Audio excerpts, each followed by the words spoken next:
sino que sea el Señor hablando a cada corazón, incluyendo el mío.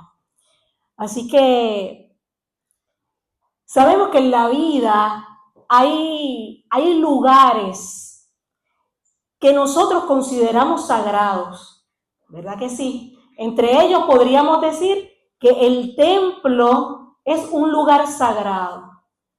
También podemos decir que Jerusalén, desde un punto de vista histórico, es un lugar sagrado.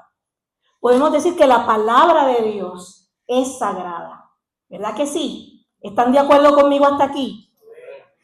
Pero en un sentido más amplio, en un sentido más general, más coloquial, en tu día a día, en tu vida personal, a mí me gustaría escuchar ¿qué para ti tú consideras cuáles son esos lugares, esas cosas o valores, conceptos que son sagrados para ti? Eso que tú dices, con esto no te metas porque esto es sagrado, porque lo defiendes. ¿Qué cosas, qué lugares, qué conceptos son sagrados? A ver, ¿qué me dicen? La familia y la nevera. La familia y la nevera, dice Germán. La familia es sagrada. ¿Qué más? ¿Qué más es sagrado para ti? La oración. La oración. Algo más. Tu casa es sagrada. ¿Algo más? La salud. Ajá. La vida. El trabajo. El matrimonio. Los hijos. Que nadie los toque, que no se metan con ellos. Yo puedo decir algunas cositas, pero que no venga otro a decir nada de mi hijo, ¿verdad? ¿El qué? Nietos. Los nietos. Los amigos. Las vacaciones son sagradas, que no vengan a interrumpirlo. El teléfono apagado, fuera de cobertura. Ajá. Sí, sí. Y hay valores que son sagrados. El amor, la honestidad, la fidelidad. Y en el texto que vamos a reflexionar hoy, vamos a ver qué ocurrió en un lugar sagrado. Y ese texto bíblico lo encontramos en Mateo, capítulo 21, en los versículos 12 al 17. Mateo 21, versículos 12 al 17. Y dice así la palabra del Señor. Y entró Jesús en el templo de Dios y echó fuera a todos los que vendían y compraban en el templo, y volcó las mesas de los cambistas y las sillas de los que vendían palomas, y les dijo: escrito está, mi casa, casa de oración será llamada, mas vosotros la habéis hecho cueva de ladrones.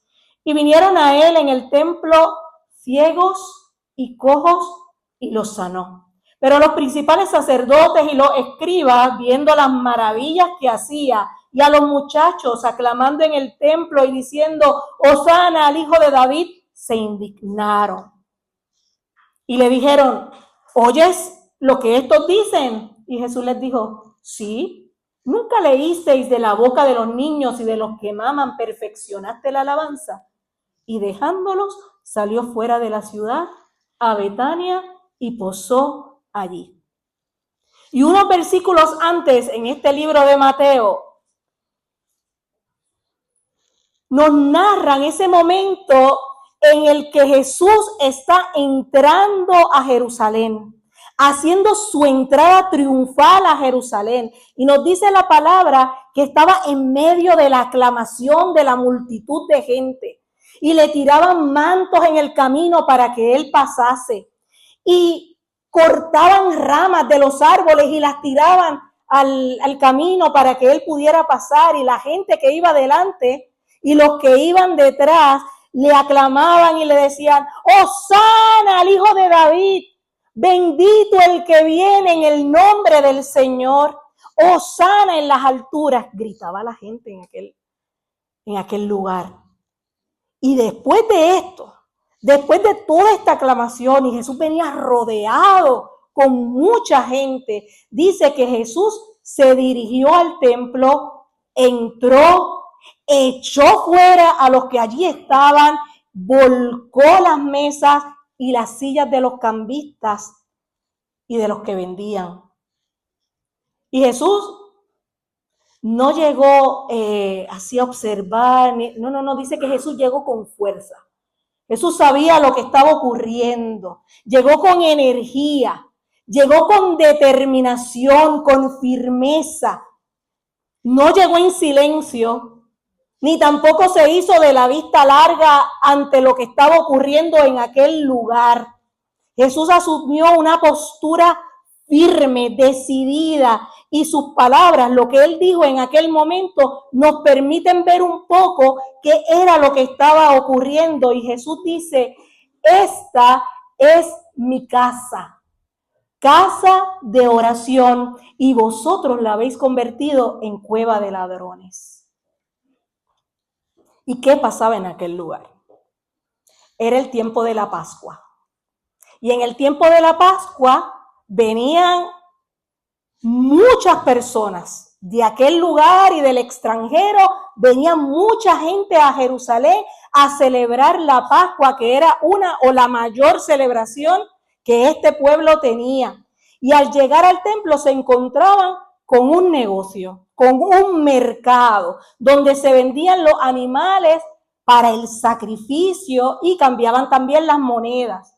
Y Dios había mandado a que cada israelita debía presentarse ante el Señor a celebrar esa fiesta de la Pascua y que no debían hacerlo con las manos vacías.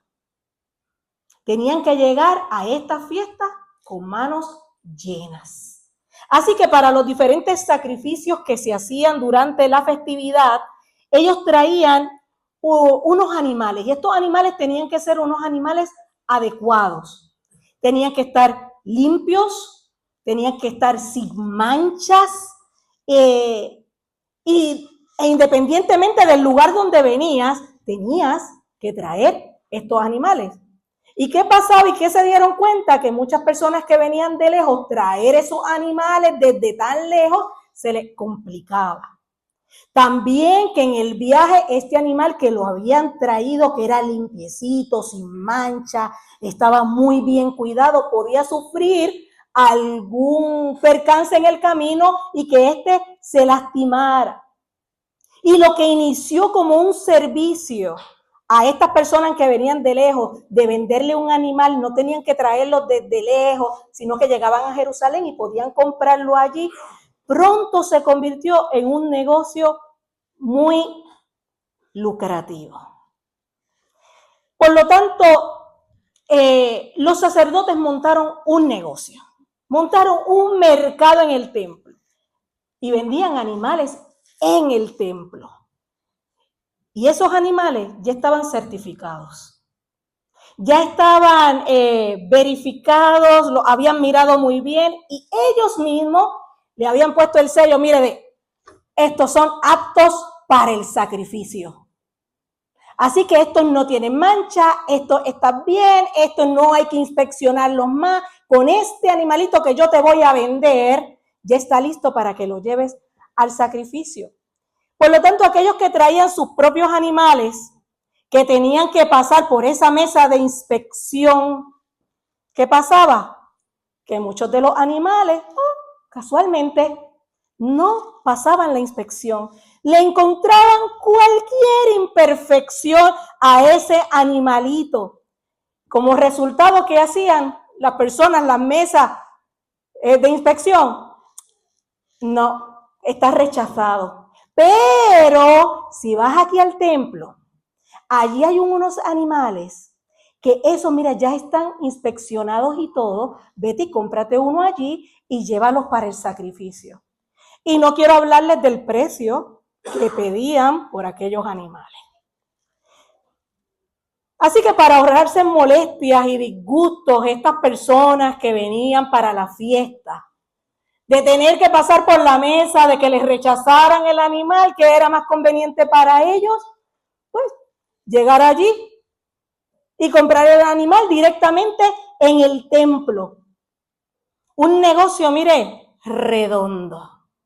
Un negocio redondo era lo que tenían los sacerdotes en aquel lugar. Y con las monedas, un negocio muy parecido al de los animales. Por eso Jesús les dice, han convertido mi templo en cueva de ladrones. ¿Qué hacían los cambistas? Los cambistas cogían y cambiaban las monedas internacionales en las monedas especiales, en las que se podían utilizar en el templo. Esa era la única moneda que podías utilizar en el templo. Así que aquel extranjero venía, traía las monedas, se las cambiaban y estos se aprovechaban de que muchos no conocían en cuánto estaba la tasa de cambio y les cobraban tarifas, miren, exorbitantes y que nadie les dijera nada. Nadie se le oponía. Nadie podía objetar esta situación. Así se estaba haciendo y así era. ¿Quién les decía algo a aquellos poderosos?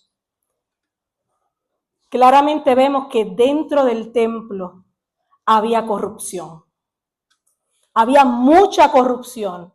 Los sacerdotes se habían adueñado del templo y lo administraban para su propio prestigio y para su propio lucro. Y los que debían ser pastores de aquella congregación en Israel se habían convertido en lobos rapaces que los devoraban. En esto se habían convertido aquellos que tenían que cuidarle, que tenían que guiarle, que tenían que dirigirles de alguna manera, proteger a esta congregación, se habían convertido en lobos rapaces.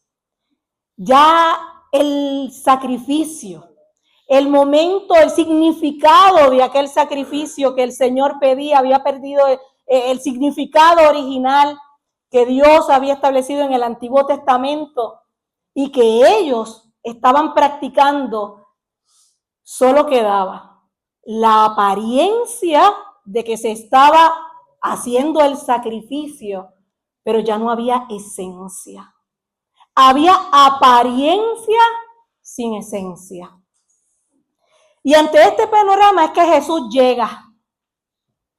Ante este panorama es que Jesús echa fuera a los que estaban vendiendo, echa fuera a los cambistas, vuelca las mesas, vuelca las sillas, vuelca todo aquello que estaba impidiendo que la gente pudiera acercarse a él.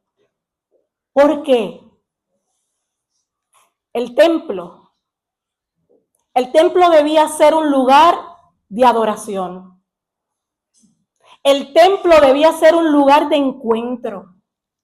El templo debía ser un lugar donde las personas, si querían ir a meditar tranquilamente, pudieran llegar.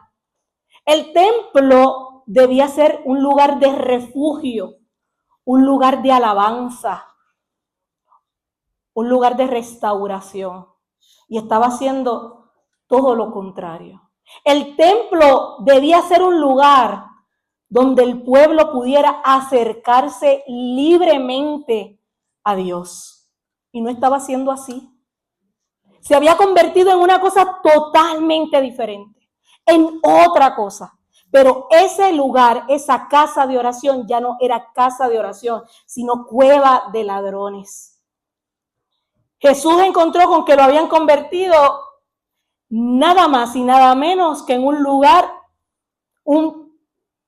que había hecho un mercado que era dirigido por gente buscando el lucro, una gente codiciosa, esos eran los que estaban allí. Y todo esto, mire, pasaba a la luz del día. Todos lo estaban viendo, frente a todos. Y era aceptado por los líderes religiosos, sus administradores, sus sacerdotes. Todos ellos fueron quienes corrompieron ese lugar, el templo, y lo profanaron, ¿saben cómo? Oprimiendo al pueblo de Dios. Ellos profanaron el templo oprimiendo a aquellos que venían, que tenían que cumplir con el Señor, que venían a cumplir ese mandato del Señor. Y Jesús llega y dice, mi casa, casa de oración será llamada, mas vosotros la habéis hecho cueva de ladrones. Jesús citó lo que dice en el libro de Isaías 56, capítulo 56, en el verso 7. Los llevaré a mi monte santo de Jerusalén y los llenaré de alegría en mi casa de oración. Aceptaré sus ofrendas quemadas y sus sacrificios, porque mi templo será llamado casa de oración para todas las naciones. Esto fue lo que dijo Isaías en el capítulo 56, en el verso 7. También en aquel momento Jesús cita otra porción bíblica que se encuentra en Jeremías, en el capítulo 7, versículo 11. ¿No reconocen ustedes mismos que este templo que lleva mi nombre se ha convertido en una cueva de ladrones? Les aseguro que veo todo el mal que ocurre allí. Yo, el Señor, he hablado. Y el contexto de ambas porciones que hemos leído también es importante. También es importante porque Jesús no solo está citando las palabras de Isaías y de Jeremías, también está haciendo alusión a lo que estaba ocurriendo en ese mensaje de Isaías y en ese mensaje de Jeremías. En el capítulo 56 de Isaías, todo ese capítulo, Isaías está denunciando a los líderes infieles de Israel. Es una denuncia contra los líderes religiosos de Israel. Y en el versículo 7 habla de que la casa de oración era para todos los pueblos, para todas las naciones. En esa casa eran recibidos los extranjeros, los eunucos, los gentiles. Era una casa para todos. De eso nos habla Isaías 56. Y en Jeremías, en el capítulo 7, versículo 11, es parte de un largo sermón que Jeremías predicó en la puerta del templo, donde reprendía a la gente por ese mismo pecado que Jesús está viendo y está juzgando ahora en Jerusalén, donde había una apariencia externa de adoración, de piedad, pero por dentro lo que había era corrupción, lo que había era maldad. Jeremías dice que se usaban frases como el templo del Señor está aquí, el templo del Señor está aquí, el templo del Señor está aquí. Una y otra vez utilizaban frases como esta, porque querían afirmar y querían convencer a las personas de que el templo del Señor estaba en aquel lugar, pero realmente lo que habían hecho era convertir aquel lugar en una cueva de ladrones. No era el templo del Señor. No era el templo del Señor. Cuando lees Jeremías 7, ves que en ese lugar lo que había era explotación de los extranjeros. Lo que había en aquel lugar era una explotación a los huérfanos, a las viudas. Lo que había en aquel lugar era muerte, era robo, era mentiras, era idolatría. Lee ese capítulo 7 de Jeremías para que te des cuenta de lo que estaba pasando en aquel momento. Los líderes religiosos y otras personas estaban usando el templo y la religión judía para esconder, para ocultar el pecado. Y por eso es que le llama cueva de ladrones. Y cuando llega Jesús, vuelca las mesas y las sillas, echa fuera a todos los que estaban vendiendo y hace referencia a las palabras de estos profetas. Nos deja ver que la situación en la que se encontraba el templo era exactamente igual a lo que estaba pasando en el tiempo de Isaías y en el tiempo de Jeremías. Pero miren algo que es muy interesante y muy importante. Vamos a ver lo que dice en el versículo 14. Vamos a ver lo que pasó allí. Y vinieron a él en el templo ciegos y cojos y los sanó. En aquella situación en que Jesús entra, hace el vuelco de las mesas y sillas y echa fuera todo, pudiera alguien decir, pero ¿qué le pasa a Jesús? Está fuera de sí. ¿Qué le pasa a Jesús? Ese no es el Jesús que hemos visto en todo este tiempo. Pero aquí cuando limpia el templo y entran los cojos y entran los ciegos y Jesús los sana, vemos que Jesús no estaba descontrolado.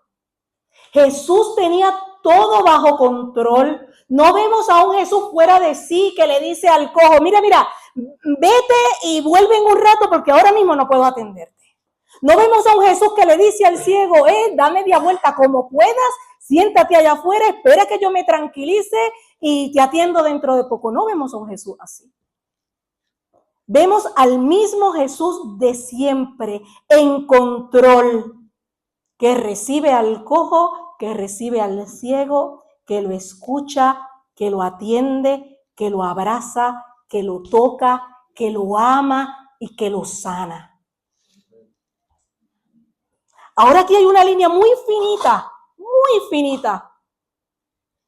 Así que vamos a estar pendientes porque esto es muy importante, porque después de que Jesús limpia el templo, después que saca todo aquello que está contaminando el templo, entra el cojo, entra el ciego, entra el necesitado, acudían a él y eran sanados milagrosamente. Aquellos que eran marginados por la misma religión fueron objeto de la misericordia de Jesús. ¿Queda claro? Aquellos que eran marginados por los líderes religiosos, aquellos que estaban siendo oprimidos por el pueblo, entran y son objetos de todo lo contrario, de ese amor, de esa misericordia, de esa ternura del Señor. Qué grandioso es nuestro Dios. Jesús tuvo que limpiar. Jesús tuvo que volcar. Jesús tuvo que echar fuera a los vendedores y a los cambistas, a todos aquellos que estaban profanando el templo, el lugar sagrado. Tuvo que echar a los malvados. Tuvo que echar fuera a los que corrompían. Tuvo que echar fuera a los sinvergüenzas, porque no tenían ninguna vergüenza. Los tuvo que echar fuera para que entonces tuvieran entrada a aquel lugar el ciego, el cojo, los enfermos, los solos, los lastimados, los del camino, los de a pie.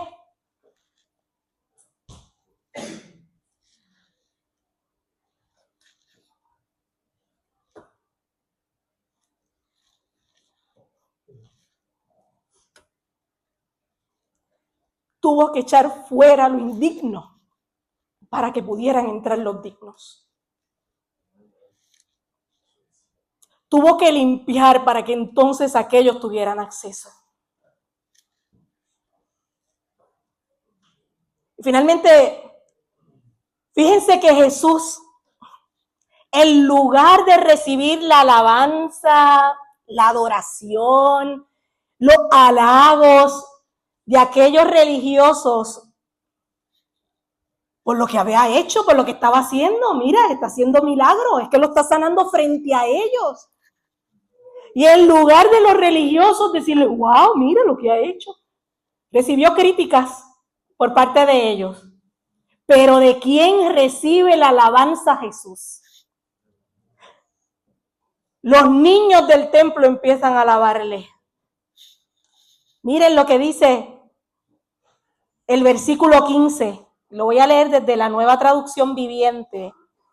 Los principales sacerdotes y los maestros de la ley vieron esos milagros maravillosos y oyeron que hasta los niños en el templo gritaban, alaben a Dios por el Hijo de David. Sin embargo, los líderes estaban indignados. Unos indignados y los otros le alababan, le adoraban, daban vítores, alaben a Dios por el Hijo de David. Había alabanza en la boca de los niños. Cuando Jesús entró y echó fuera a aquellos y volcó las mesas, lo hizo por amor. Lo hizo para restaurar lo que se perdió. Lo hizo para limpiar lo que estaba sucio. Lo hizo para purificar, para santificar lo que se había corrompido. El templo no fue diseñado para hacer aquel tipo de negocio ilegales, indignos o como usted le quiera llamar. El templo no fue diseñado para eso. El templo fue diseñado para la oración y para los encuentros. Y hoy,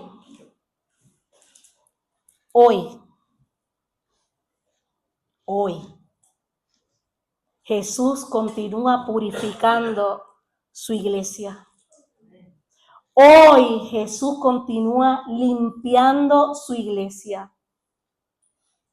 Eso que un día fue profanado, Él lo puede restaurar. Porque no hay nada que Dios no pueda restaurar.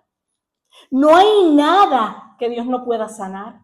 No hay nada que Dios no pueda limpiar. No hay nada que Él no pueda llevar al propósito original.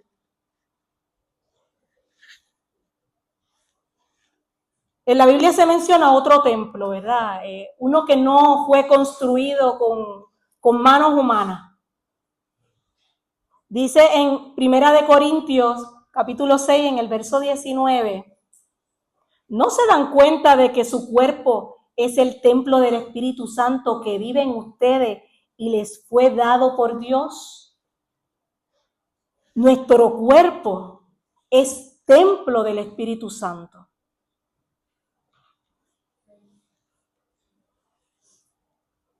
Y quizás en algún momento el Señor tenga que entrar, tenga que hacer una entrada así como la que hizo en aquel momento, que no es lo que normalmente veíamos en Jesús como Él actuaba. Pero quién sabe si en algún momento tiene que entrar en nuestra vida y voltear ahí ciertas cosas en nosotros. Como un amigo que es apasionado, no como un diseñador de interiores, así, que hace las cosas con esos detallitos, muy suavemente, no, como ese amigo apasionado. Y cuando pensaba en esto, pensaba en Cintia. Yo no sé si ustedes vieron cómo estaba esta habitación, esta área de aquí de nuestro templo, aquí. Eso estaba que uno no sabía como que por dónde entrar, porque había muchos cachivaches, como le mencionamos así o le decimos coloquialmente. Y Cintia entró, y yo me la imagino, yo no estaba, pero yo me imagino que junto a Carlos Padre, que está allí y puede decirnos bien cómo fue ese momento, que empezó a levantar, a sacudir, a ordenar, a colocar las cosas bien. No fue así como que no conocemos a Cintia así que sea atada. Yo me la imagino apasionada, loca por ver esta zona así tan ordenada, tan bien. De la misma manera, yo me imagino que Jesús entrará en algunos momentos de nuestra vida y como ese amigo apasionado a levantar, a quitar, a enderezar, a limpiar, a hacer. Voltea nuestras distracciones. Voltea nuestras falsas prioridades. A veces creemos que esto es prioridad, pero son falsas prioridades. A veces lo que tenemos por dentro es un desorden espiritual que solo Dios puede venir, entrar, limpiar, quitar, enderezar, corregir. Y todo esto lo hace no para avergonzarnos.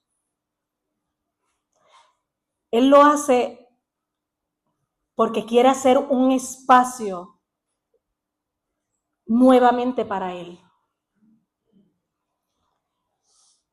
Cuando Jesús vuelca tus mesas y mis mesas, no es para destrucción, es para restauración.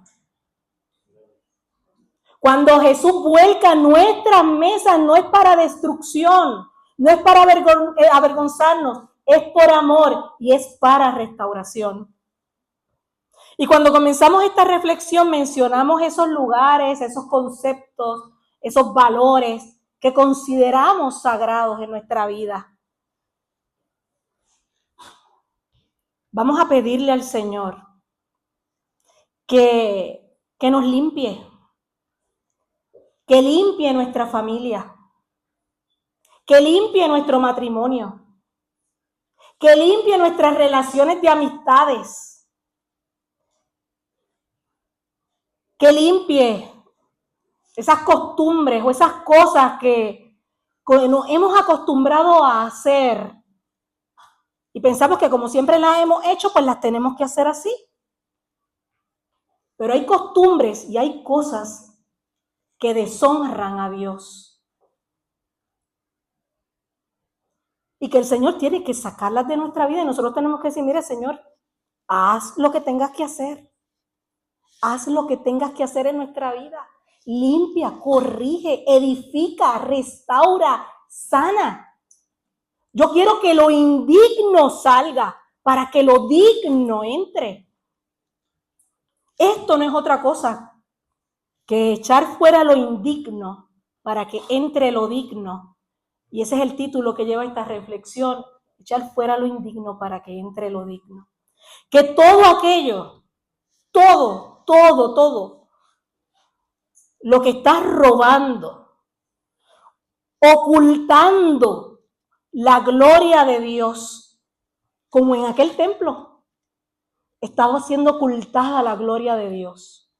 Que todo lo que en nuestra vida, en nuestra casa, en nuestra familia, en nuestro matrimonio, en todo lo que consideramos sagrado, está ocultando la gloria de Dios, sea quitado para que se manifieste el poder de Dios. Que sea manifiesto el poder de Dios. ¿Y qué quiero decir con esto? Que todo pecado, que todo ídolo, que toda circunstancia que nos está impidiendo vivir en la plenitud de la presencia de Dios, sea quitada de nuestra vida. Para ser libres de ataduras y para que el poder de Dios pueda ser visto, pueda actuar visiblemente en nuestras vidas a través de su obra, a través de sus milagros, y que haya en nosotros una transformación profunda. Qué bonito es ver vidas transformadas por el poder de Dios. Qué bonito es también reconocer que la obra en mi vida no ha sido completada y que Él la quiere perfeccionar. Hay que ser valientes. No les voy a decir que no va a doler. Puede ser doloroso. Porque cuando se quita, se elimina, se limpia, hay que hacer movimientos. Duele. Pero qué bonito es saber que estamos seguros en las manos del Señor y que Él lo que quiere hacer es perfeccionar la obra que un día comenzó en nosotros, en nuestra casa, en nuestra familia, con nuestros amigos. Echar fuera lo indigno para que entre lo digno. Eso le pedimos al Señor. Que el Señor así lo haga.